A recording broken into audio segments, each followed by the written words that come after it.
En 2019 me mudé al sur del país para estudiar arquitectura. Venía de un pueblo pequeño, y aunque la ciudad no era tan grande como las del norte, el cambio se sentía. No conocía a nadie, ni tenía familiares cerca, así que pasé las primeras semanas buscando dónde vivir. Los cuartos para estudiantes estaban todos ocupados o eran demasiado caros, hasta que encontré un anuncio pegado en la entrada de la universidad. Decía, habitación en casa familiar, céntrica, con comida incluida y precio accesible. Llamé al número y me atendió una mujer con voz suave que se presentó como doña Mirella. Me citó esa misma tarde para conocer el lugar. La casa estaba a unas 10 cuadras del centro, en una calle tranquila con árboles viejos y casas de teja. Era una construcción de 2 pisos, con paredes de color crema descascaradas por la humedad. La fachada tenía rejas altas y un zaguán de madera.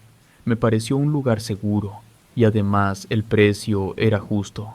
Doña Mirella tendría unos 50 años, cabello negro con canas y piel muy pálida, como si no tomara el sol. Me recibió con una sonrisa amable y me mostró la habitación. Era pequeña pero limpia, con una cama individual, un escritorio de madera y una ventana que daba al jardín trasero. Desde ahí se veía un pozo cubierto, con una tapa de cemento y rodeado de plantas. Había un olor constante a tierra mojada y hierbas, como si acabaran de regar. Acepté quedarme sin pensarlo mucho. Ella me explicó que vivía sola, que la casa había sido de sus padres y que rentaba cuartos a estudiantes cada semestre. Incluía la comida y el lavado de ropa, y solo pedía que no hiciera fiestas ni recibiera visitas. Eso me pareció razonable. Los primeros días todo fue normal. Doña Mirella me preparaba el desayuno antes de irme a clases y por las noches solía servirme un té para el cansancio. Siempre olía igual, una mezcla entre canela y algo amargo que no podía identificar. A veces hablábamos un poco en la mesa del comedor, pero la mayoría del tiempo ella se quedaba en la cocina, revisando frascos o cortando plantas. La casa era silenciosa. Los únicos sonidos venían del reloj del pasillo y del agua que corría en una pequeña fuente del jardín. El pasillo principal era largo, con piso de mosaico desgastado y paredes con grietas que habían sido pintadas encima varias veces. A mitad del pasillo había un espejo colgado, grande y antiguo, con el marco de madera tallada. No reflejaba bien la luz, como si el vidrio estuviera empañado por dentro. Con el paso de las semanas empecé a notar que me sentía cansado todo el tiempo. Dormía más de lo habitual. Me costaba concentrarme en clase y había bajado de peso sin proponérmelo. Pensé que era por el cambio de clima o por la presión de la escuela, así que no le di importancia. Pero un día, al mirarme en el espejo del pasillo, noté que tenía las ojeras hundidas y la piel más pálida. Doña Mirella me dijo que eso era normal, que el cuerpo se estaba acostumbrando al lugar y que tomara más té por las noches. A veces en la madrugada escuchaba pasos en la casa. No eran fuertes, sino lentos, medidos, como si alguien caminara descalzo sobre el mosaico. La primera vez pensé que era ella revisando algo, pero los pasos se detenían justo frente a mi puerta y permanecían ahí un rato, sin moverse. Luego se alejaban hacia el fondo donde estaba el jardín. Pero nunca me animé a asomarme. Un sábado decidí limpiar mi cuarto a fondo. Moví la cama y el escritorio, barrí debajo de todo y encontré una fina capa de polvo mezclada con hojas secas. En la pared, detrás del escritorio, había un espejo viejo apoyado de lado. El vidrio estaba rajado y cubierto por una tela. Supuse que no servía, así que lo moví con cuidado para sacarlo. Pero el marco se soltó y el espejo se partió en dos, cayendo al suelo. El ruido fue tan fuerte que doña Mirella apareció de inmediato. Entró casi sin respirar, me apartó del espejo y comenzó a recoger los pedazos con las manos. Me dijo con voz temblorosa que ese espejo no se tocaba, que debía dejarlo ahí. Intenté disculparme, pero ella no me escuchó. Juntó los fragmentos en una bolsa y se los llevó al fondo del pasillo. Desde la puerta la vi inclinarse sobre el pozo tapado, pero no alcancé a ver qué hacía. Esa noche cenamos en silencio. No quiso hablar del tema y me sirvió el té de siempre, insistiendo en que lo bebiera completo. Tenía un sabor más fuerte, casi amargo, y me dijo que dormiría mejor y que al día siguiente pondría otro espejo en mi cuarto. No insistí, pues estaba cansado y solo quería acostarme. Apagué la luz y poco después escuché los mismos pasos de siempre, pero más cercanos, lentos y arrastrados. Pasaron frente a mi puerta y se detuvieron unos segundos. Después escuché un sonido que me heló la sangre, algo duro, como un pedazo de cristal arrastrándose por el suelo del pasillo. El ruido iba y venía, como si lo empujaran de un extremo al otro. Me levanté despacio y miré por la rendija de la puerta, pero el pasillo estaba casi a oscuras, solo iluminado por la luz amarillenta del jardín que entraba por el ventanal. En el suelo alcancé a ver un destello, un fragmento de espejo que se movía solo, como si el vidrio estuviera vivo. Me quedé inmóvil sin atreverme a abrir. El fragmento se detuvo frente a mi puerta, y aunque no lo veía completo, juraría que dentro del vidrio se reflejaba algo que no estaba ahí. Una mano blanca, apoyada del otro lado del cristal. Esa fue la primera noche que no dormí. Decidí quedarme, pues, si me iba, perdería el semestre y tendría que volver a mi pueblo sin haber logrado nada. Pensé que todo lo raro que pasaba era simple sugestión, que el cansancio y la mala alimentación me estaban jugando en contra. Me convencí de que necesitaba tiempo para adaptarme. A partir de esa decisión, todo se volvió más extraño. Cada noche, después de beber el té que doña Mireya me servía, tenía el mismo sueño. Un cuarto oscuro donde alguien respiraba con dificultad. No veía su rostro, solo el movimiento lento del pecho subiendo y bajando, como si el aire le pesara. El sonido era tan real que a veces despertaba agitado, seguro de haber escuchado esa respiración dentro de mi cuarto. Mi cuerpo comenzó a deteriorarse con rapidez.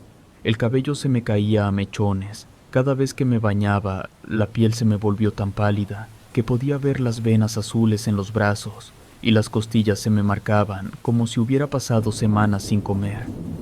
Intentaba estudiar, pero no lograba concentrarme. A veces me descubría viendo el mismo punto de la pared durante minutos, sin recordar lo que estaba pensando. Doña Mireya me aseguraba que era solo debilidad. Me repetía que debía tomar todo el té y descansar, que pronto me sentiría mejor. Su voz era suave, pero había algo en su mirada que me incomodaba, como si esperara algo de mí. En el fondo del pasillo, el espejo que había roto ya no estaba. Ella me dijo que lo había llevado a restaurar, aunque me pareció extraño que lo mencionara con tanta calma, después del enojo que tuvo aquel día. Una mañana, mientras salía rumbo a la universidad, me crucé con un hombre mayor que vivía en la casa de al lado. Era carpintero y siempre olía a barniz. Me saludó y me preguntó si estaba rentando con la señora Mireya. Cuando respondí que sí, se quedó en silencio unos segundos y luego me dijo: «Tenga cuidado, muchacho. Esa mujer ha tenido muchos inquilinos, pero ninguno dura más de 3 meses». No quise darle importancia, pero esas palabras se me quedaron grabadas. Esa misma tarde, mientras regresaba a la casa, noté que las ventanas estaban cerradas y que el olor a hierbas era más fuerte que nunca. Doña Mireya no estaba. Había salido al mercado según la vecina del frente. Decidí aprovechar para revisar su habitación. La puerta estaba apenas cerrada. Dentro olía a humedad y a algo más, una mezcla de cera y hierbas secas. Había frascos en repisas, algunos con líquidos oscuros, otros con cabello enredado. En una mesa encontré montones de ropa doblada, de distintos tamaños y estilos, claramente de personas jóvenes. Junto a eso, una caja de madera con fotografías. Las saqué una por una. La mayoría mostraba rostros que no conocía, hombres y mujeres, todos con la misma expresión cansada. En una de las últimas fotos aparecía yo, dormido, con la cabeza girada hacia la ventana. La imagen había sido tomada desde dentro de mi habitación, lo que significaba que alguien había estado ahí mientras dormía. Sentí un frío recorrerme entero. Al fondo de la habitación vi algo que me dejó sin aire. Era el espejo que había roto, pero ahora estaba de pie, pegado con cera amarillenta y cinta en los bordes. El vidrio parecía limpio, pero no reflejaba mi imagen. En lugar de eso, mostraba otra habitación, una cama metálica, una lámpara colgando del techo y una mujer muy vieja, inmóvil, con tubos improvisados en la nariz y los brazos. Me acerqué lentamente, intentando entender lo que estaba viendo. La anciana respiraba con dificultad, igual que en mis sueños. Cuando estiré la mano para tocar el vidrio, un dolor agudo me atravesó el pecho. Sentí que el aire me faltaba y tuve que apoyarme en la pared. En ese instante escuché una voz detrás de mí. «No debiste mirar», dijo doña Mireya parada en la puerta. La vi avanzar con una calma que me paralizó. Sus ojos brillaban con una luz rojiza que el cuarto no tenía. Me tomó del hombro y me obligó a girar hacia el espejo. «La vida no se desperdicia», me susurró al oído. «Se comparte». Le pregunté qué significaba eso, y ella señaló la imagen de la anciana. «Mi madre. Ella me dio su vida cuando la mía se agotaba. Ahora tú me ayudas a mantenerla con lo que ya no usas. No te hace falta, solo te quita lo que te sobra». Intenté apartarme, pero el cuerpo no me respondía. Todo el aire se me fue de golpe, como si me estuvieran exprimiendo los pulmones. Ella me sujetó por detrás de la cabeza, obligando a mirar el espejo. La anciana del reflejo respiraba con más fuerza, mientras yo apenas podía mantenerme de pie. Doña Mireya murmuraba algo, una oración o un cántico, y cada palabra hacía que mi visión se nublara. Vi mi propio reflejo mezclarse con el de la anciana, como si los dos estuviéramos en el mismo lugar. El espejo empezó a temblar, y sentí que me tiraba hacia adentro, como si me succionara. Saqué fuerzas de donde pude y la empujé. Corrí hacia la puerta, tropezando con los frascos y las fotos. El pasillo estaba más oscuro que nunca, el aire espeso, imposible de respirar. Intenté alcanzar la salida, pero cada paso pesaba el doble. Doña Mireya gritó mi nombre desde el fondo, con una voz tan ronca que ya no parecía humana. Sentí que me alcanzaba el aire caliente de su respiración en la nuca. Logré llegar al final del pasillo, pero el cuerpo me falló. Caí frente al espejo que colgaba en el muro. No sé cómo llegó ahí, pero estaba entero. Me miré y vi algo que me heló la sangre. Mi reflejo era transparente, como si la luz pasara a través de mí. Alcancé a ver la pared del fondo, detrás de mi figura, y mis ojos se veían apagados, sin color. El pecho me dolía tanto que no podía gritar. Lo último que recuerdo fue ver cómo la imagen del espejo se oscurecía y cómo la silueta de la anciana del reflejo se enderezaba en su cama, respirando con fuerza, mientras yo me iba desvaneciendo poco a poco. Desperté en un hospital. La luz blanca me lastimaba los ojos y el olor a desinfectante era tan fuerte que me dieron arcadas. Tardé unos segundos en reconocer dónde estaba. Mi madre estaba sentada a un lado de la cama, con la mirada perdida y las manos temblorosas. Cuando me vio abrir los ojos, se cubrió la cara y empezó a llorar. Me tomó del brazo y su tacto era cálido, como si intentara comprobar que seguía vivo. Me contó que me habían encontrado tirado frente a la entrada de una casa abandonada. Según los paramédicos, estaba deshidratado y con el pulso tan débil que pensaron que no sobreviviría. Dijo que la policía había revisado la vivienda, pero no encontraron a ninguna mujer, ni muebles, ni fotos, ni señales de que alguien viviera ahí. Solo una habitación vacía con el piso cubierto de polvo y un espejo roto apoyado contra la pared. No entendía cómo había llegado hasta ese lugar. Recordaba el pasillo, el espejo, el dolor en el pecho y la voz de doña Mireya repitiendo que la vida se comparte. Pero después todo era confuso. Cuando intenté explicarlo, mi madre me pidió que no hablara más, que descansara. En su rostro había una mezcla de miedo y alivio. Pasé más de una semana internado, la verdad. No podía moverme con facilidad. y a veces me despertaba gritando por pesadillas que no recordaba. Los médicos dijeron que mi cuerpo estaba en un estado de agotamiento extremo, aunque no había señales de lesiones ni enfermedades. No sabían explicar cómo había llegado a ese punto. Me alimentaban con suero y cada vez que me traían un espejo para afeitarme lo rechazaba, pues no soportaba verme. Cuando por fin me dieron de alta, regresé a casa con mis padres. Los primeros días fueron tranquilos, pero algo dentro de mí no estaba bien. Cada vez que pasaba frente a un espejo sentía que me observaban. No era una sensación común, era una mirada que venía del otro lado, fija, esperando. En una ocasión, al lavarme las manos, vi que mi reflejo no hacía el mismo movimiento que yo. Se demoró apenas una fracción de segundo, pero fue suficiente para soltar el jabón y salir del baño con el corazón acelerado. Intenté continuar con mi vida, volví a estudiar, retomé mis clases y traté de convencerme de que todo había sido producto del estrés o de alguna enfermedad temporal. Mis amigos decían que me veía mejor, aunque insistían en que seguía demasiado pálido. Yo evitaba los espejos todo lo posible. Cubrí el del baño con una toalla y el del ropero lo quité por completo. Dormía con las luces encendidas, porque en la oscuridad me parecía escuchar respiraciones que no eran las mías. 3 meses después, una noche en la terminal de autobuses, algo volvió a removerlo todo. Estaba esperando a un compañero que llegaba de otra ciudad, y mientras revisaba el horario de llegadas, la vi. A lo lejos, entre la gente, una mujer empujaba una silla de ruedas. Su andar era lento y cuidadoso. La iluminación del lugar era amarillenta, pero reconocí su silueta sin dudarlo. Tenía el cabello recogido en un moño y vestía igual que siempre. Blusa clara, falda larga y un suéter gris sobre los hombros. En la silla iba una anciana cubierta con una manta blanca. No se veía su rostro, pero el temblor del brazo que asomaba me resultó familiar. Me quedé paralizado. La mujer levantó la vista y aunque estaba lejos, su mirada me encontró. Era doña Mireya. Sentí el mismo mareo que aquel día en el pasillo. El pecho se me apretó y el aire se volvió espeso. Me apoyé en una columna, intentando no caer.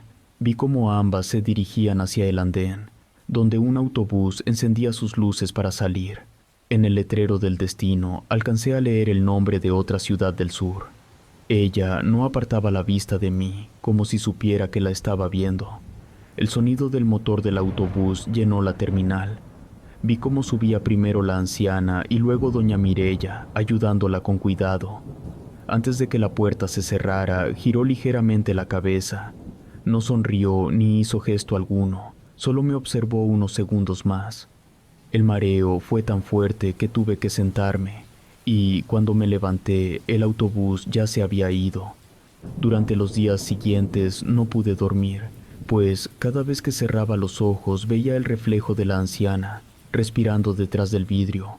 Comencé a tener fiebre sin causa aparente y un zumbido en los oídos que aparecía siempre que pasaba cerca de un espejo. Mis padres pensaban que estaba paranoico y la verdad yo ya no estaba seguro de nada. Con el tiempo logré estabilizarme o al menos aparentarlo. Terminé la carrera y traté de dejar todo atrás. Me mudé a otra ciudad, cambié de número, de correo, de todo, pero el reflejo nunca se fue. Los espejos no me devuelven la misma imagen que antes. Mi piel se ve más blanca, mis ojos más apagados, y cuando estoy cansado, mi reflejo parece más vivo que yo. Una vez, al cepillarme los dientes, juré ver cómo el reflejo me observaba antes de que yo levantara la mirada. No sé si fue imaginación o si de verdad lo hizo primero, pero desde entonces evito mirarme por completo. Han pasado años desde aquello. No volví a saber nada de doña Mireya, ni de la casa, ni de nadie que la conociera. La policía cerró el caso sin explicación. A veces pienso que la mujer del espejo, la que respiraba en mis sueños, sigue viva gracias a mí, sostenida por lo que me quitó aquella noche. Nunca volví a sentirme igual. Todavía sueño con pasillos oscuros, con pasos arrastrados y con el sonido del cristal deslizándose por el suelo. Despierto sudando, con el pecho pesado y la sensación de que me falta algo, aunque no sepa qué. No sé qué fue lo que me quitó, pero estoy seguro de que no lo he recuperado.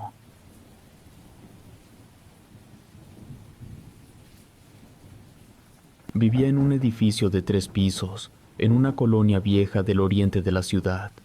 Estudiaba diseño gráfico en una universidad pequeña, a unas cuadras del centro. En mi grupo había varios compañeros que hablaban con naturalidad de brujería, astrología y cosas que para mí eran más curiosidades que creencias.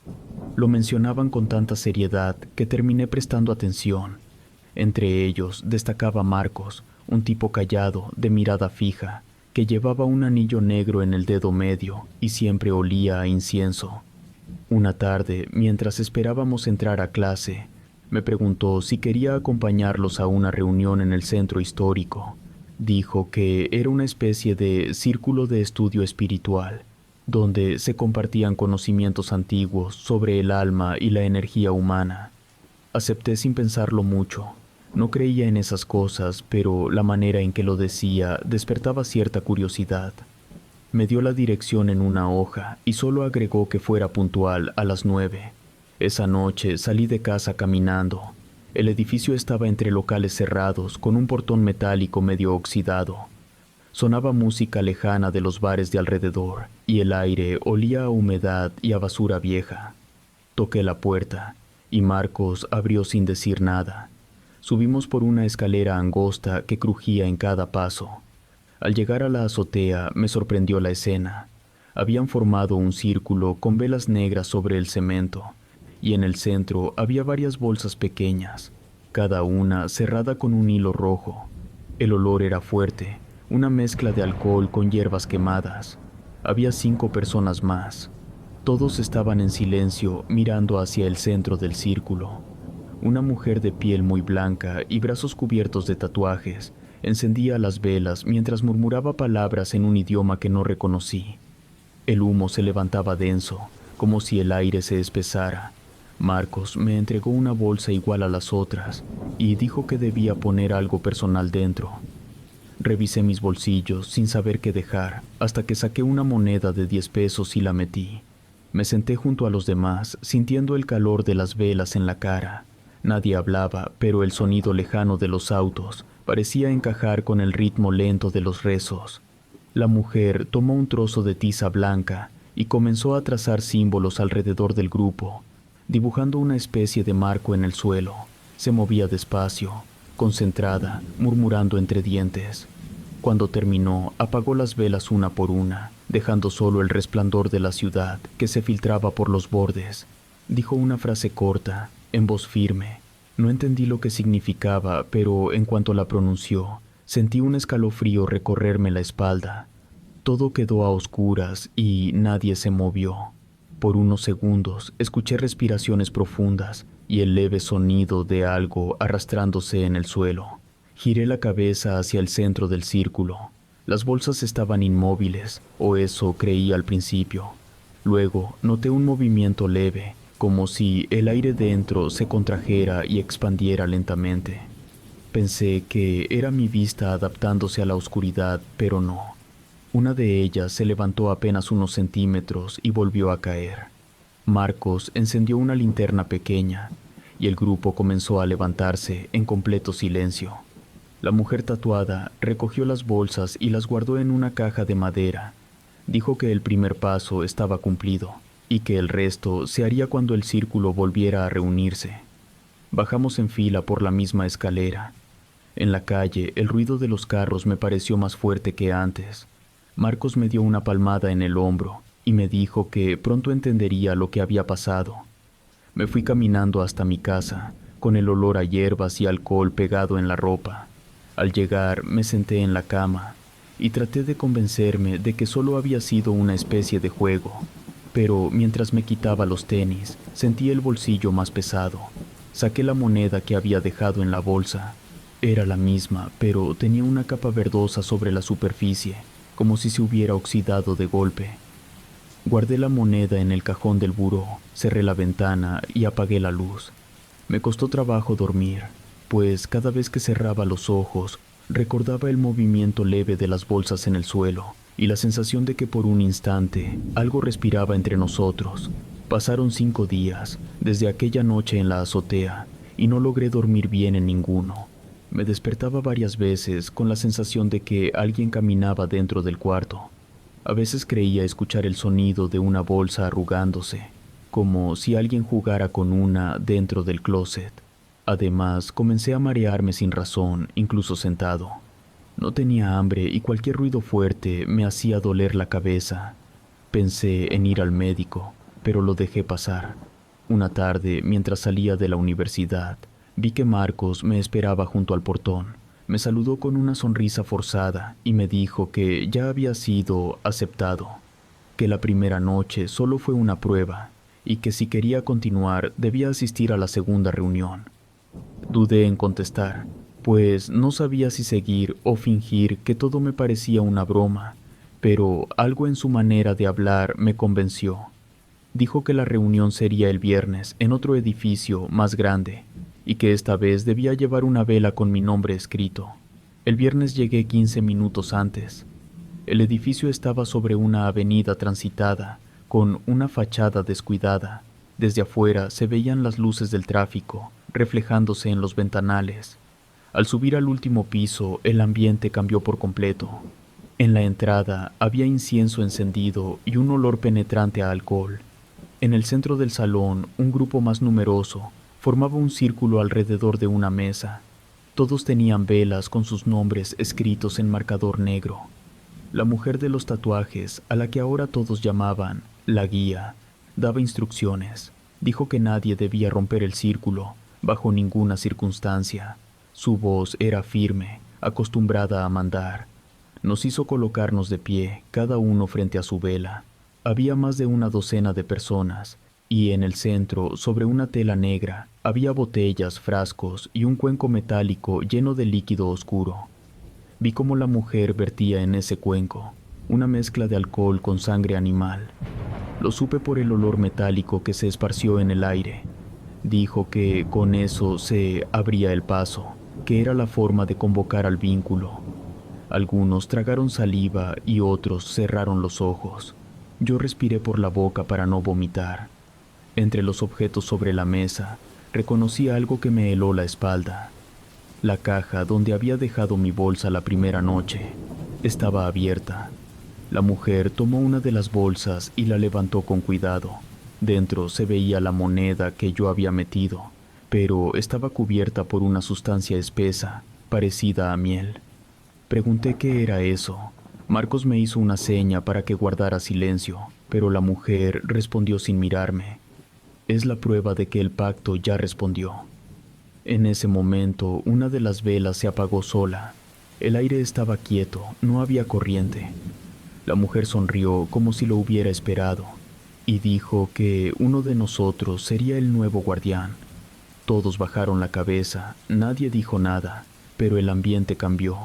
Sentí la piel helada y un temblor involuntario en las piernas.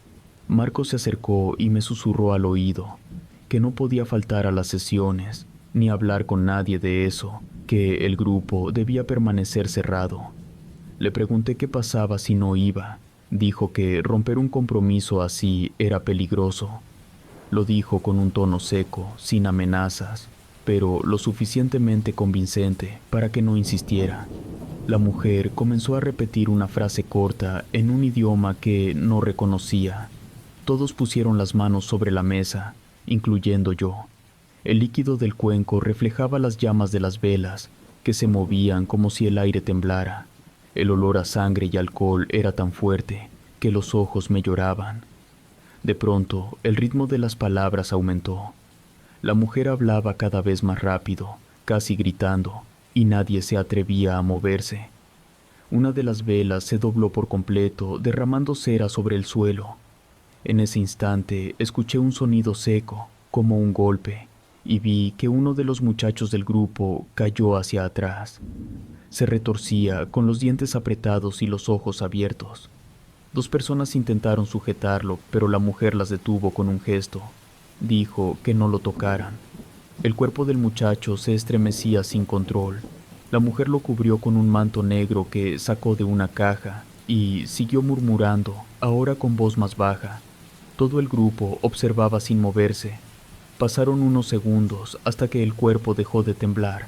Levantó la cabeza y anunció que había sido elegido. Nadie aplaudió y nadie habló. Solo el zumbido de las velas llenaba el aire. Sentí un mareo fuerte y tuve que apoyarme en la pared. Quise salir, pero Marcos me detuvo y dijo que el ritual aún no había terminado. No le hice caso. Caminé hacia la puerta tambaleando. Afuera se escuchaban sirenas acercándose, mezcladas con el ruido de los autos en la avenida. Bajé las escaleras sin mirar atrás. En la calle, el aire frío me devolvió la respiración. Vi una patrulla estacionarse a unos metros del edificio. 2 oficiales bajaron y comenzaron a mirar hacia las ventanas del último piso. No esperé a ver más. Crucé la avenida sin fijarme en los coches y caminé sin rumbo durante varios minutos, con las manos temblando y el olor a sangre aún pegado en la ropa. Esa noche no regresé a casa. Me quedé en un café toda la madrugada, mirando mi celular sin saber a quién llamar. Intenté llamarle a Marcos, pero su número marcaba fuera de servicio. Cuando amaneció, me di cuenta de que aún tenía la vela con mi nombre en la mochila. La cera estaba derretida en un lado, como si se hubiera consumido por completo en mi ausencia. Las siguientes noches fueron cada vez más pesadas. Despertaba sobresaltado, con el corazón acelerado y la sensación de que alguien caminaba dentro de mi cuarto. Al principio pensé que era simple paranoia por lo vivido, pero empecé a notar cosas que no tenían explicación. Algunos objetos aparecían fuera de su lugar: las llaves, los audífonos y la cartera. Un par de veces encontré la ventana abierta por la mañana, aunque recordaba haberla cerrado con seguro. El olor a alcohol con hierbas volvió a impregnar el cuarto. Era el mismo aroma que había sentido en los rituales, mezclado con algo más agrio. Lo peor fue una mañana en la que vi en el espejo del closet unas marcas parecidas a dedos. No eran huellas limpias, sino como si alguien hubiera tocado el vidrio, con las manos cubiertas de grasa o tierra.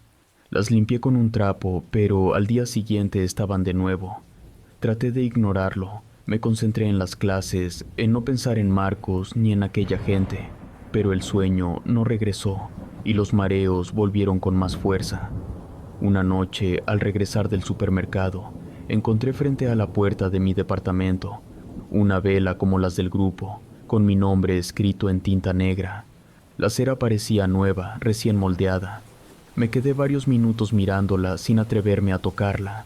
Terminé recogiéndola con una bolsa de plástico y la tiré al bote de basura del edificio. Esa fue la primera señal de que no había terminado. Al día siguiente me decidí a buscar a Marcos. Fui a la universidad y pregunté por él en la coordinación, pero nadie lo conocía. Revisaron las listas del semestre y aseguraron que no existía ningún alumno con ese nombre. Les describí su aspecto, pero nadie pareció recordarlo. Incluso un par de compañeros que habían estado con nosotros las primeras semanas dijeron no saber de quién hablaba. Sentí un vacío extraño, como si hubiera estado conviviendo con alguien invisible. Busqué también a la mujer de los tatuajes. Revisé redes sociales, grupos de estudiantes, todo, pero no aparecía en ninguna parte. La dirección del primer edificio todavía la tenía anotada, así que fui hasta allá. El portón metálico seguía, pero estaba cerrado con cadena. Me asomé entre las rendijas y vi el interior lleno de polvo, con restos de madera y bolsas rotas. Un vecino que barría la banqueta me dijo que ese lugar llevaba años abandonado, que antes era un taller y que nadie subía a la azotea, porque las escaleras estaban quebradas. No le respondí. Rodeé el edificio por una calle lateral y encontré un hueco en la reja. Subí por las escaleras con el corazón acelerado, cuidando no hacer ruido. Cuando llegué a la azotea, confirmé que el hombre decía la verdad. Todo estaba vacío. El cemento estaba cubierto de manchas oscuras y había restos de cera derretida pegados en el suelo. A un lado encontré pedazos de una bolsa rota, igual a las que habíamos usado aquella noche. No había rastros de velas, ni de cajas, ni de nadie. Bajé sin mirar atrás. En la calle, el ruido de los coches me pareció más fuerte de lo normal. Caminé hacia la parada del camión, con la sensación de que alguien me observaba. Esa noche, ya en casa, mientras intentaba dormir, recibí un mensaje desde un número desconocido. Decía solo una frase: te toca cerrar el círculo. No respondí. Dejé el teléfono sobre la mesa y traté de no pensar en eso, pero los ruidos regresaron.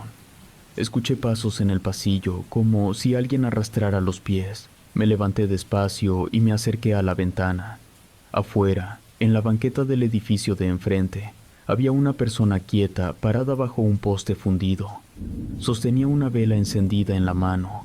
La luz apenas iluminaba su rostro, pero alcancé a notar que miraba directo hacia mis ventanas. Busqué el celular para tomarle una foto, pero en cuanto abrí la cámara, la pantalla se apagó sola. Ni el botón de encendido respondió. La vela seguía ahí, ardiendo en la oscuridad. Cerré la cortina y me quedé sentado junto a la cama hasta que amaneció. Al salir, el poste estaba vacío, pero en el suelo quedaba un círculo negro de cera. Pensé en denunciarlo o al menos contárselo a alguien, pero no sabría cómo explicar todo, sin parecer trastornado. Pasaron los días y las cosas se calmaron un poco, hasta que un domingo escuché un golpe suave en la puerta. Al abrir no había nadie, solo una bolsa pequeña en el piso, idéntica a las del ritual. Dentro había una moneda, igual que la que dejé aquella primera noche, y la superficie estaba cubierta por una sustancia verdosa, seca y con un olor fuerte. La tiré de inmediato, pero al volver a cerrar la puerta sentí un escalofrío que me recorrió de pies a cabeza. Desde entonces, cada cierto tiempo, alguien deja una bolsa igual frente a mi puerta. A veces pasan semanas, otras solo unos días, pero siempre con una moneda adentro. Ya no intento tirarlas, solo las guardo en una caja y evito abrirlas. No cuento esto para convencer a nadie, tampoco busco que lo crean. Solo quiero dejar claro que lo que comenzó como una curiosidad terminó arruinando mi sueño y la tranquilidad. Hay noches en que aún percibo ese olor a hierbas quemadas y alcohol, y aunque intento ignorarlo, sé que tarde o temprano volverán a buscarme. Nunca supe quiénes eran realmente, ni qué significaba formar parte del círculo. Pero algo me dice que, mientras siga apareciendo esa bolsa frente a mi puerta, el ritual sigue abierto, y que tarde o temprano me tocará cerrarlo.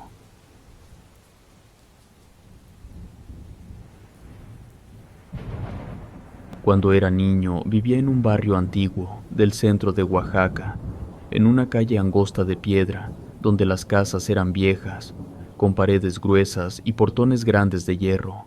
Todo ahí tenía un aire detenido, como si el tiempo no pasara igual que en otros lugares.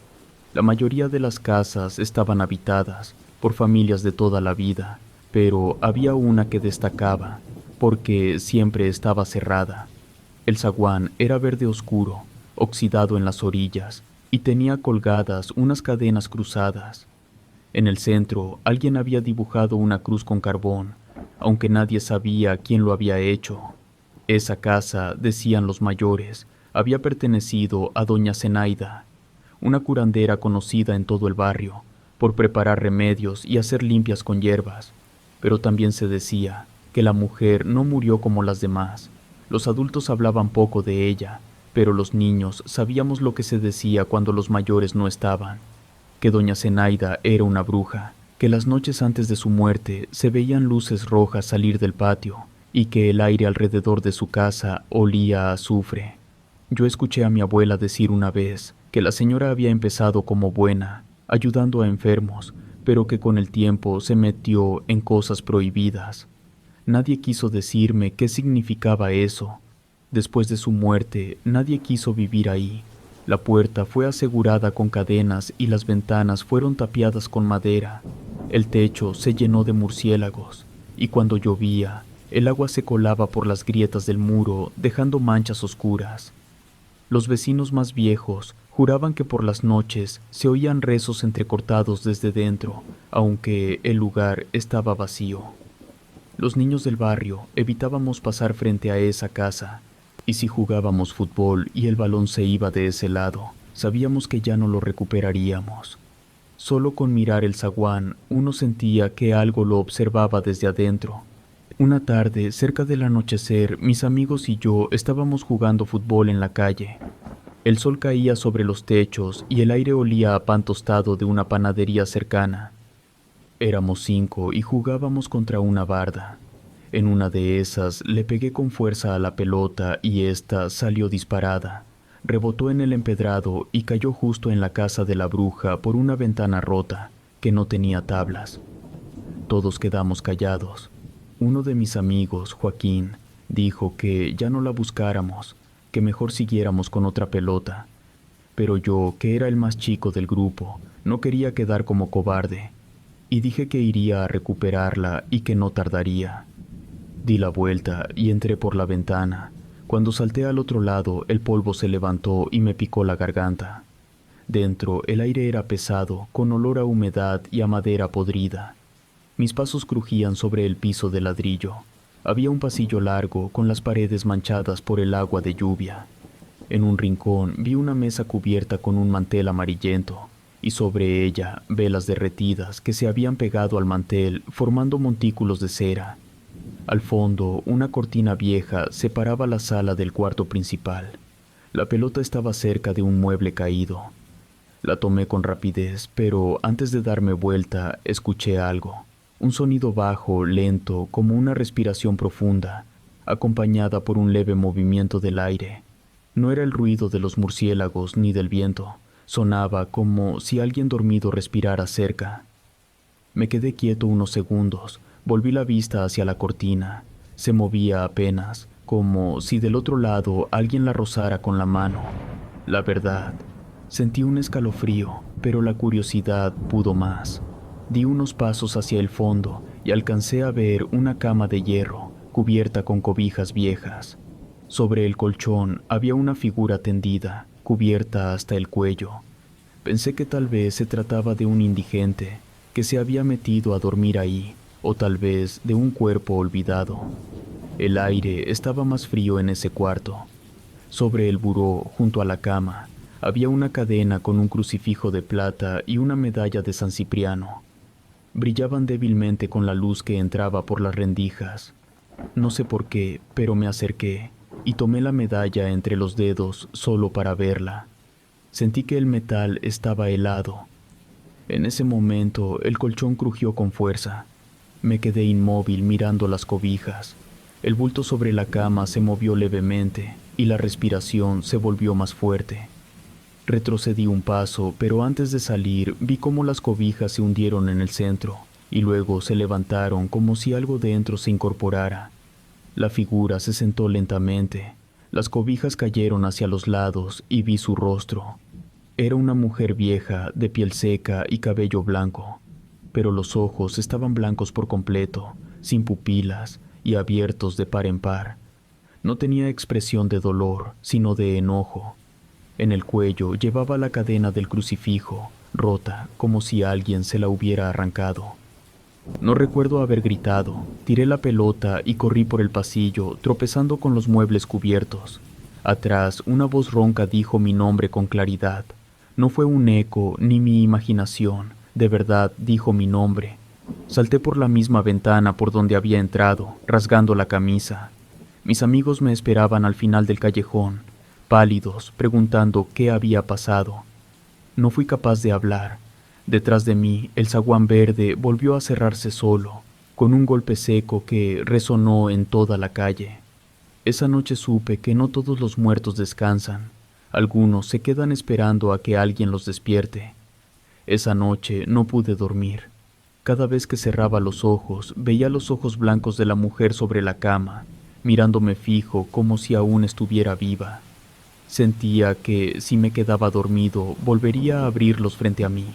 Me cubrí hasta la cabeza con las cobijas, pero el miedo no se iba. El sonido del viento entrando por la rendija de la ventana me hacía pensar que algo caminaba afuera.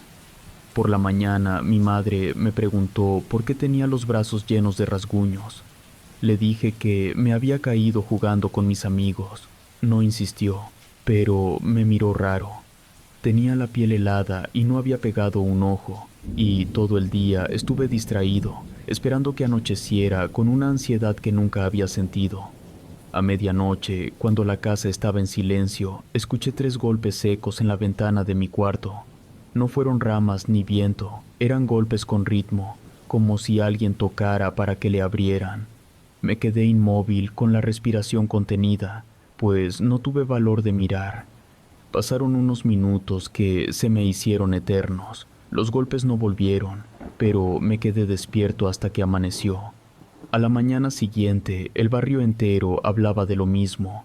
Un perro había amanecido muerto justo frente al zaguán de la casa de doña Zenaida. Decían que el cuerpo estaba reseco, como si lo hubieran exprimido, y que la lengua le había quedado negra y alargada. Algunos aseguraban que era castigo por haber ladrado frente a esa casa, y nadie se atrevió a tocarlo.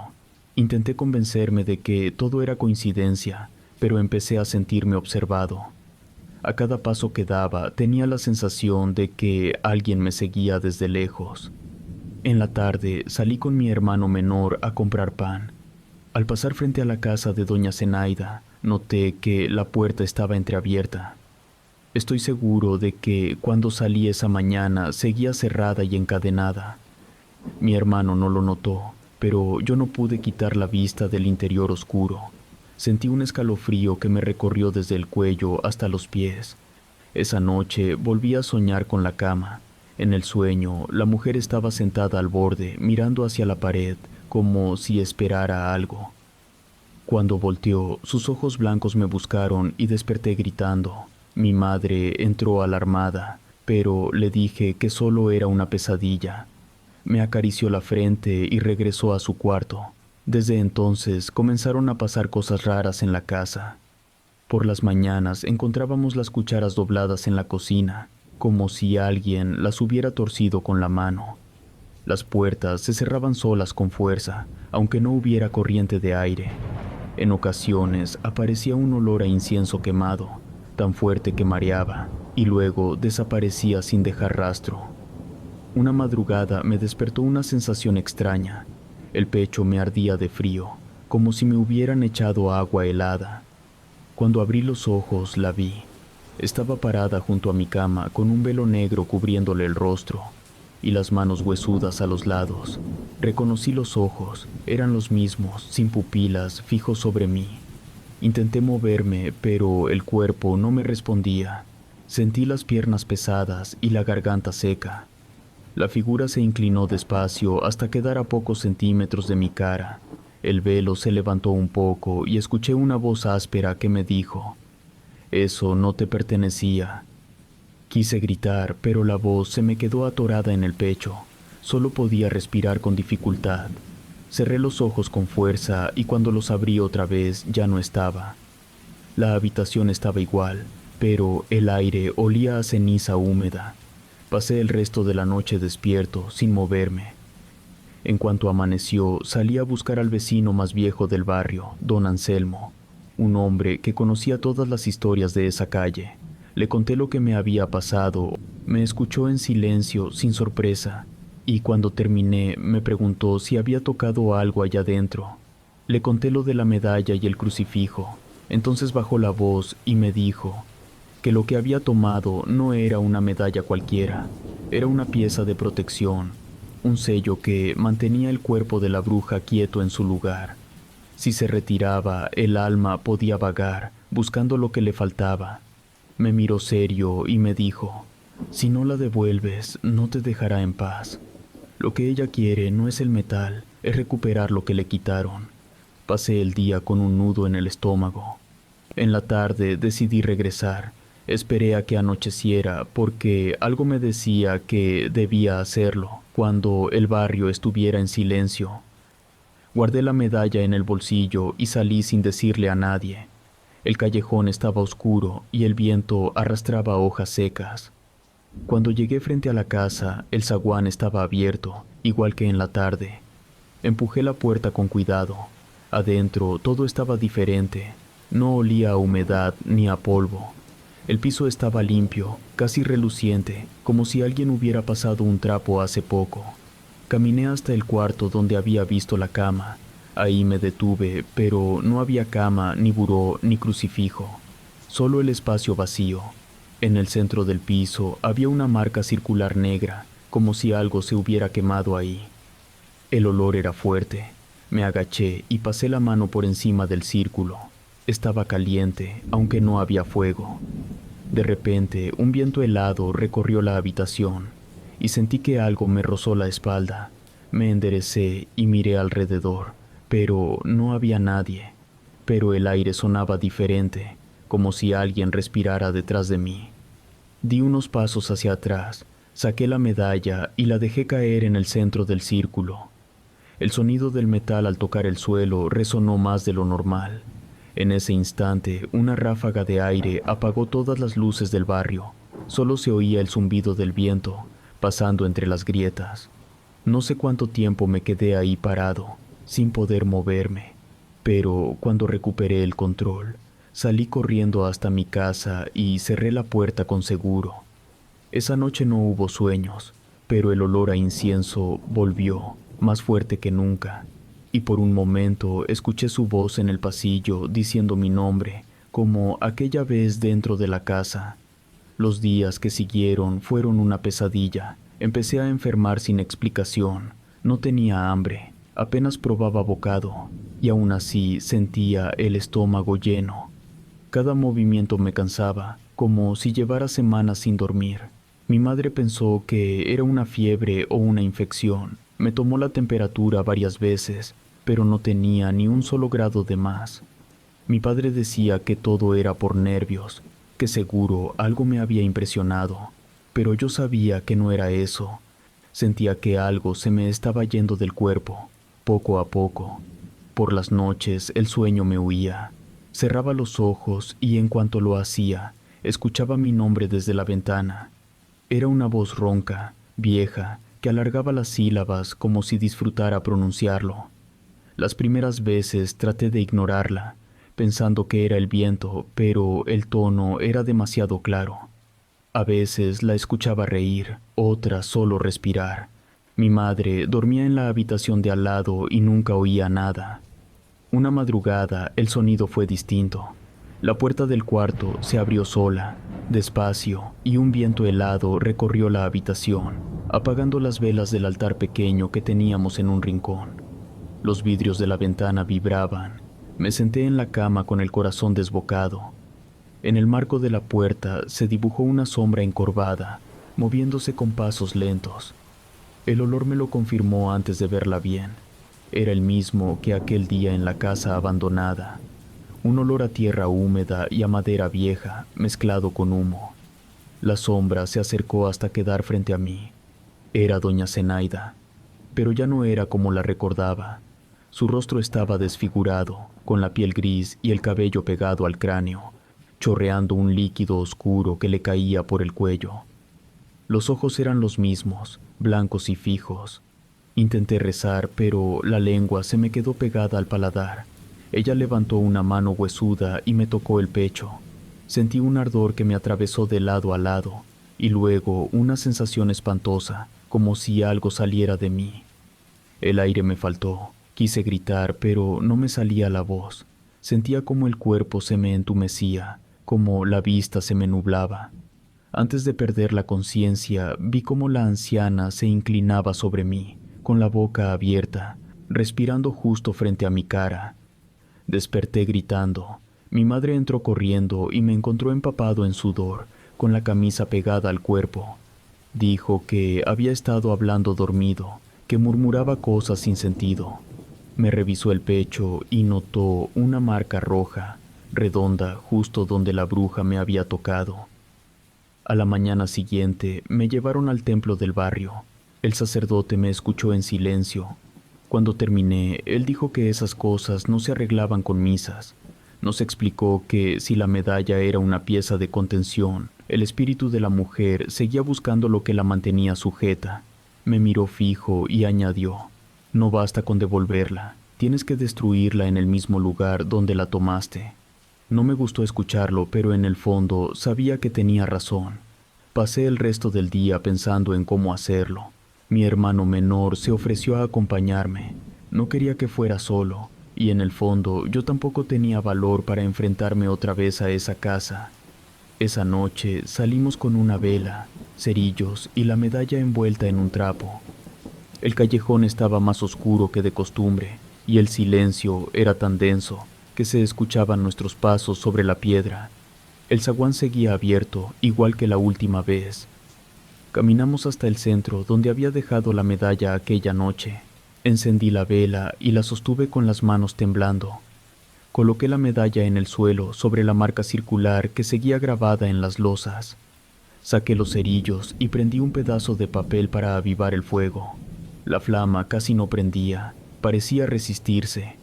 De pronto, una ráfaga de viento atravesó el lugar y la vela ardió con fuerza, iluminando todo el cuarto. En ese instante se escuchó un grito lejano, de mujer. No era un lamento común, era un sonido largo, agudo, lleno de rabia. La vela titiló y la medalla empezó a cambiar de color. El metal se calentó y se partió en dos con un chasquido. Un silencio total siguió y el viento se detuvo. Nos quedamos quietos, sin atrevernos a hablar. Después de unos segundos, la vela se apagó sola. El aire volvió a la calma y salimos del lugar sin mirar atrás. Desde aquella noche, nadie volvió a escuchar ruidos en esa casa. Los vecinos dejaron de decir que olía a incienso o que se veían luces por las ventanas. Pasaron los meses y un grupo compró el terreno para construir un restaurante moderno. Derribaron todo. Donde antes estaba la habitación, levantaron el comedor principal. Años después, ya de adulto, regresé al barrio con mi esposa. Quise enseñarle el lugar donde había crecido. El restaurante estaba lleno de gente, con música suave y olor a café. Pedimos mesa y mientras comíamos le pregunté a uno de los meseros si sabía algo de la historia del sitio. Me respondió que sí, que antes ahí había una casa vieja y que algunos empleados no querían trabajar de noche porque veían a una anciana de velo negro caminar por el pasillo de los baños. Dijo que cuando alguien se armaba de valor para preguntarle qué hacía ahí, la mujer volteaba despacio y respondía siempre lo mismo: «Vine a buscar lo que me quitaron». El mesero lo dijo con naturalidad, sin saber que yo conocía esa frase. Me quedé callado, mirando el suelo. No dije nada a mi esposa ni terminé el café. Cuando salimos, miré el pasillo por última vez y juraría haber visto, por un segundo, unos ojos blancos observándome desde el reflejo del cristal. No sé si aquella noche la medalla se rompió o solo se abrió el sello. Lo único seguro es que ella sigue ahí, esperando que alguien más se atreva a entrar.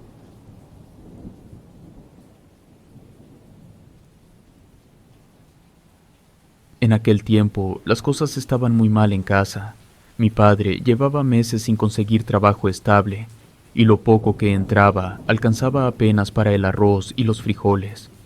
Un día, mientras regresábamos del mercado, lo escuché decirle a mi madre que había salido un encargo fuera del estado, uno bien pagado pero en la sierra. Dijo que no podía hacerlo solo, que si queríamos comer mejor, tendría que llevarnos a mi hermano mayor y a mí. No lo dudamos, pues en esa época uno no tenía opciones, solo trabajo o hambre. La salida fue al amanecer. Mi madre nos preparó atole y tortillas envueltas en trapo, y antes de irnos nos pidió que no dejáramos a mi padre solo. La camioneta que nos llevó subió durante horas, por una carretera que se hacía más estrecha con cada curva. A medida que avanzábamos, los pueblos quedaban atrás, y el paisaje se volvía más espeso, con pinos altos y un aire que olía a resina. El chofer, un hombre moreno de voz pausada, nos dijo que allá arriba la gente era diferente, que hablaban su propio idioma y que hacían fiestas raras, pero que eran gente buena, si se les trataba con respeto. El poblado al que llegamos se llamaba algo que nunca supe pronunciar. Eran pocas casas, casi todas de madera, y una pequeña escuela de techo oxidado. El camino terminaba justo ahí. Nos recibieron 3 hombres del lugar, con sombreros de palma y ropa limpia pero vieja. Nos saludaron dándonos la mano y uno de ellos, el que parecía el jefe, nos ofreció café recién hecho y pan de elote. Apenas hablaban español, pero eran educados.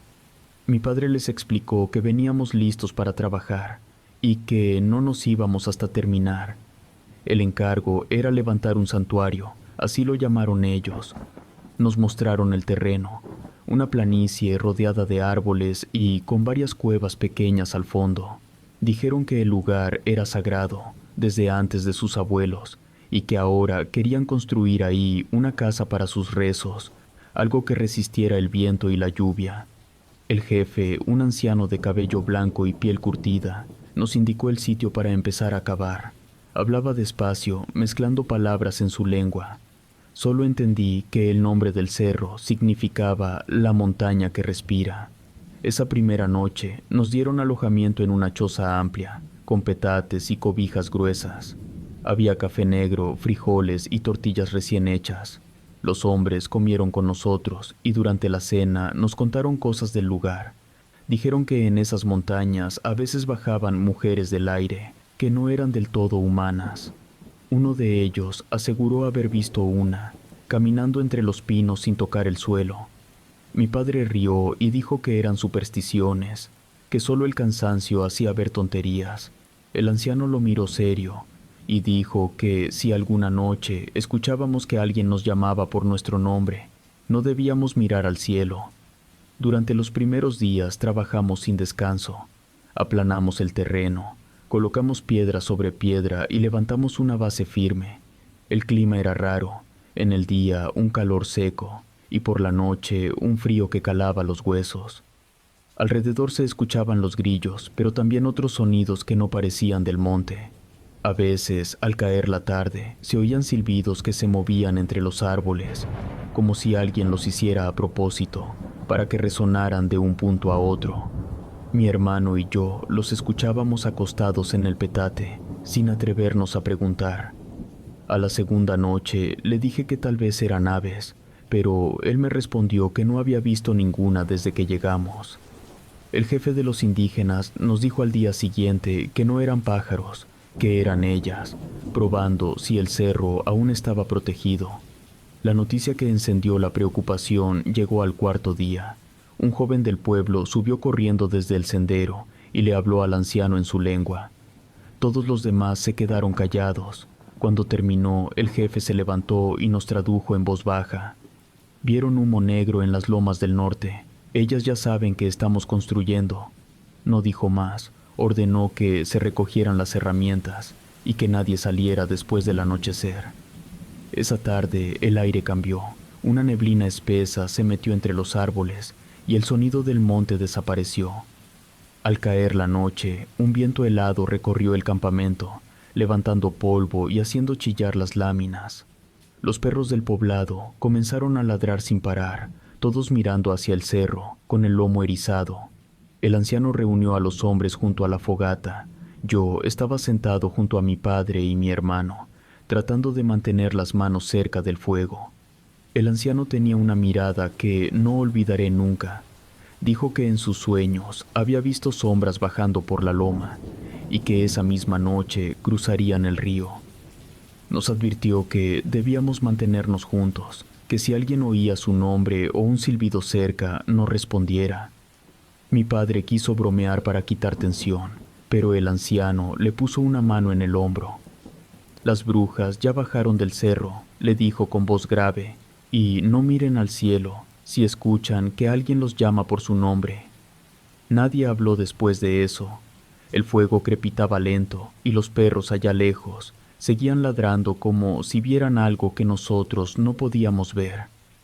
A la mañana siguiente el ambiente se sentía distinto. El sol apenas asomaba entre la neblina y el aire olía a tierra mojada con un toque a carbón, como si alguien hubiera encendido algo durante la madrugada. Nadie hablaba mucho. Los indígenas que trabajaban con nosotros se levantaron antes de que saliera el sol y comenzaron a cavar una zanja alrededor de la obra. Mi hermano y yo los observamos sin entender muy bien qué hacían. El jefe del grupo, el anciano de cabello blanco, nos explicó que estaban colocando piedras negras grabadas con símbolos. Dijo que servían para proteger el lugar de las que no sangran. No le preguntamos más, pero se me quedó grabada esa frase. Las que no sangran. Parecía decirlo con respeto y miedo a la vez. El resto del día trabajamos en silencio. Mi padre trataba de animarnos, pero era evidente que el ambiente había cambiado. Los hombres del pueblo apenas comían y no se alejaban ni un metro del campamento. Cada tanto uno levantaba la mirada hacia el cerro, como esperando ver algo moverse. Esa noche no hubo risas ni historias alrededor del fuego.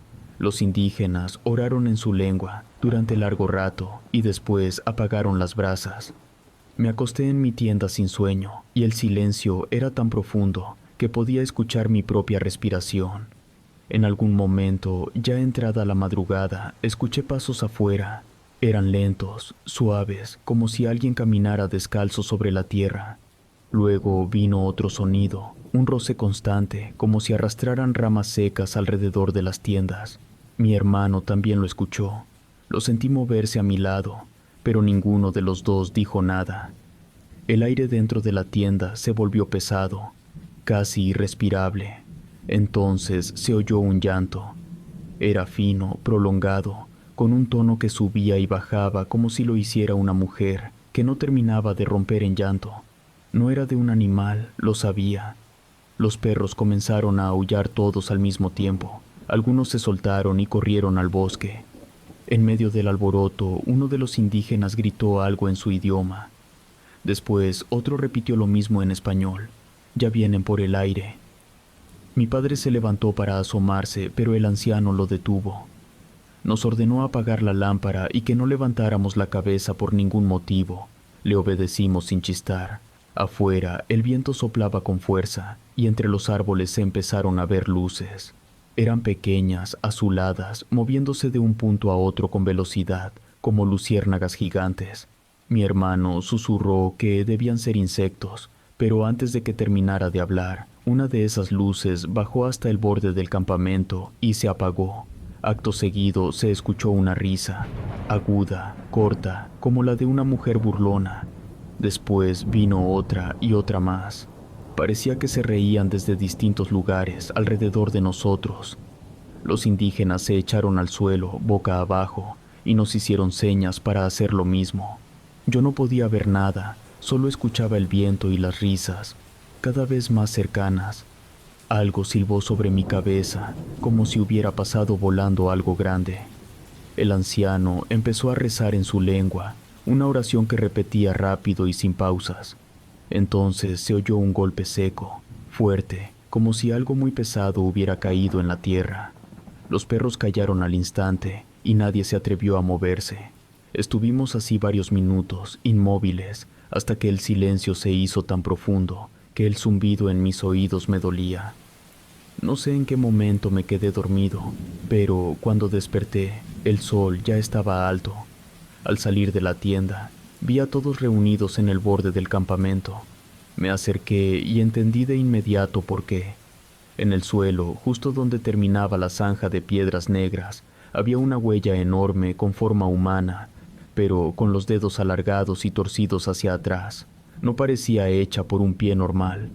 Uno de los hombres la cubrió con tierra y nadie volvió a mencionarla. Esa tarde llegó el patrón. Era un mestizo de unos 50 años, conocido en el pueblo. Venía en una camioneta vieja y traía un maletín lleno de billetes. Pagó una parte del trabajo adelantada y nos dijo que no nos preocupáramos por los ruidos ni por los rumores. Contó que había mandado llamar a un curandero de confianza, que llegaría esa misma noche a proteger la obra y a todos los que estábamos ahí. Al caer el sol, el curandero apareció. Venía montado en un caballo negro y llevaba una chaqueta de piel. Era un hombre delgado, de piel morena, con una expresión seria. No se presentó ni saludó, solo pidió agua y caminó directo hacia el centro del campamento. Traía una bolsa de piel colgada al hombro y una cruz hecha de hueso, atada al pecho con una cuerda. El anciano lo saludó con respeto y ambos se apartaron a hablar unos minutos. Luego el curandero dio la orden de apagar todas las fogatas y que nadie encendiera fuego hasta que él lo indicara. Dijo que la oscuridad atraía a las brujas, pero la luz las guiaba directo a quien la encendía. Nos quedamos a oscuras, escuchando los pasos del caballo que se alejaba hacia el bosque. Pasaron las horas sin que regresara. A medianoche, cuando el aire se volvió helado, un grito desgarrador retumbó entre los árboles. No era humano, el caballo relinchó, y el ruido de cascos se perdió en la distancia. El anciano quiso salir, pero los demás lo sujetaron. Mi padre murmuró que quizá el curandero había encontrado a las brujas, pero nadie respondió. Permanecimos despiertos, inmóviles, hasta que la noche empezó a volverse más clara. Justo antes del amanecer se escuchó un rugido. Era grave, profundo, diferente a cualquier animal que yo conociera. No duró mucho, pero hizo vibrar la tierra. Después vino un silencio absoluto que duró varios minutos.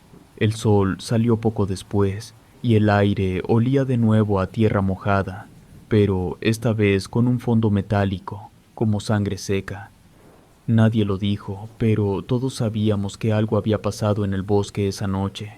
Y aunque el curandero no volvió, las risas tampoco se escucharon más. Cuando amaneció, el curandero no volvió. Nadie lo dijo en voz alta, pero todos sabíamos que no lo veríamos más. El caballo había regresado solo, cubierto de lodo y con espuma en el hocico. A unos metros del campamento, entre los arbustos, encontramos ramas partidas y rastros de sangre fresca. Las huellas eran confusas, mezcladas con otras más grandes, como si algo pesado hubiera sido arrastrado hacia el bosque. El jefe de los indígenas reunió a todos. Tenía la mirada cansada, pero hablaba con firmeza, y nos dijo que una bruja había sido cazada, pero que no debíamos alegrarnos, porque también algo había salido herido, algo que, según sus palabras, no pertenece al mundo de los vivos, pero tampoco al de los muertos. Aseguró que el cerro estaba en equilibrio, solo mientras esa cosa permaneciera dormida, y que debíamos terminar la obra cuanto antes de que la noche reclamara lo suyo. Durante los días siguientes trabajamos con un miedo silencioso. Nadie se atrevía a mencionar al curandero, ni a las luces que habíamos visto. Solo el golpeteo de las palas y el sonido de las piedras rompiéndose llenaban el aire. Los indígenas rezaban en voz baja mientras cargaban material, y cada tarde encendían humo de copal en los 4 puntos del terreno. Decían que así se mantenían lejos los espíritus de las brujas. Una tarde el cielo se puso gris de golpe, y el aire se volvió pesado, sin viento. Mi hermano y yo estábamos cargando piedras cerca del borde del campamento cuando escuchamos un grito. Era la voz de mi padre. Corrimos hacia él y lo encontramos de pie, mirando hacia el bosque con la boca entreabierta. Le temblaban las manos y le preguntamos qué pasaba y solo señaló con un dedo hacia arriba. Entre los árboles, a contraluz del atardecer, se veía una figura. Era una mujer cubierta con trapos viejos. No caminaba ni volaba, simplemente se deslizaba entre las ramas. Tenía los ojos encendidos de un color que no sé describir, entre amarillo y blanco. Se quedó quieta, observándonos, y luego se perdió entre los pinos sin hacer ruido. Mi padre juró que era una de las brujas, que había logrado sobrevivir al ataque del curandero. El anciano del grupo dijo que si la habíamos visto sin que ella huyera, significaba que no nos temía. Esa noche todos sabíamos que algo iba a pasar. El viento comenzó a soplar antes del anochecer. Las fogatas se apagaron solas, una tras otra, como si alguien las soplara desde lejos. Los perros del poblado, que solían dormir cerca de los indígenas, salieron corriendo hacia el monte, con el rabo entre las patas. Y en cuestión de minutos el lugar quedó en una oscuridad total. Los hombres se refugiaron dentro de las tiendas. Yo traté de hacerlo también, pero un susurro me detuvo. Venía de afuera, tan claro como si alguien me hablara al oído. Dijo mi nombre, una sola vez, alargando la última sílaba. Sentí un escalofrío que me recorrió el cuerpo entero. Salí con cuidado, mirando en todas direcciones, pero no había nadie. A unos metros, entre la neblina, vi una sombra de mujer que se movía despacio y parecía flotar. No tenía rostro, solo un hueco oscuro donde deberían estar los ojos. Avanzaba directo hacia mí, pero no podía moverme. Era como si el aire se hubiera vuelto espeso. Extendió una mano delgada, gris, con dedos larguísimos que terminaban en puntas negras. Cuando estaba por tocarme, algo la golpeó desde un costado, con tal fuerza que la lanzó varios metros. Escuché un rugido bajo, ronco, que me hizo vibrar el pecho. En eso, desde el suelo, se levantó una figura enorme cubierta de barro, con los brazos tan largos que casi tocaban el suelo. En su rostro no había rasgos humanos, solo una mandíbula abierta, llena de dientes irregulares, que se movía sin sonido. La sombra de la bruja chilló, y el monstruo la tomó del cuello y la arrastró hacia el bosque, rompiendo ramas a su paso. Yo caí de rodillas, temblando, sin poder respirar. Detrás de mí, los indígenas comenzaron a rezar a gritos, repitiendo palabras que no entendía. El ruido duró varios minutos, luego cesó de golpe, y todo quedó en silencio. No se escuchaba ni un insecto, ni los perros, ni el viento, solo el crujido de las brasas, y me quedé en el suelo hasta que amaneció. Cuando el sol salió, el campamento parecía otro. Las tiendas estaban cubiertas de polvo y las ramas caídas formaban un círculo alrededor del terreno. En los árboles había plumas negras pegadas al tronco, como si hubieran sido lanzadas. El aire olía a sangre seca y a ceniza. El anciano reunió a todos y dijo que el cerro había sido limpiado, que el monstruo había cumplido su parte, pero que debíamos marcharnos antes del anochecer, porque la tierra reclamaría silencio. Nadie discutió. Empacamos las herramientas y recogimos lo necesario. El patrón nos pagó más de lo acordado y solo dijo: «No hablen de lo que vieron. Esto termina aquí». El trabajo se dio por terminado antes de tiempo, y la comunidad nos despidió en silencio. Mientras bajábamos por el camino, sentí que alguien nos observaba desde el bosque. No volteé, pero supe que algo seguía ahí, esperando. Semanas después, mi padre regresó para entregar unas herramientas, pero cuando volvió lo noté diferente. Contó que al llegar ya no había nada, ni la base de piedra, ni la zanja, ni las tiendas. Solo tierra removida y cenizas esparcidas por el viento. Dijo que el cerro estaba en calma, pero que se escuchaban risas muy suaves al caer la tarde. Desde entonces, a veces, sueño con ese lugar. Veo el bosque cubierto de neblina, las risas de las brujas y el rugido del monstruo. Pero cuando despierto, el cuarto huele a tierra quemada y siento el eco de risas lejanas que parecen venir de los árboles. Nunca volví a saber qué era aquella criatura, pero estoy seguro de que las brujas no murieron esa noche. Solo se fueron a esperar el siguiente llamado.